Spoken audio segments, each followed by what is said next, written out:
সম্মিলনের মধ্যমণি ঠাকুর মহারাজ।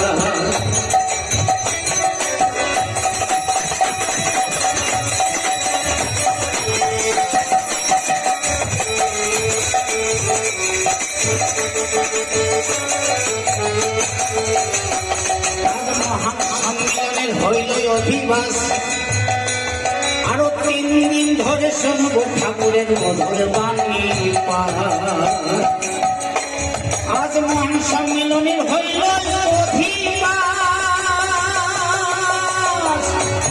আরো 3 দিন ধরে শুনবো ঠাকুরের মধুর বাণী তার বাণী শুনে সকল ভক্তের বাণী শুনে সকল ভক্তের মিটবে অভিলাষ। সম্মেলনের মধ্যমণি ঠাকুর মহারাজ সম্মেলনের মধ্যমণি ঠাকুর মহারাজ 111তম সম্মেলনের 111তম সম্মেলনের হইল অধিবাস। সম্মেলনের মধ্যমণি ঠাকুর মহারাজ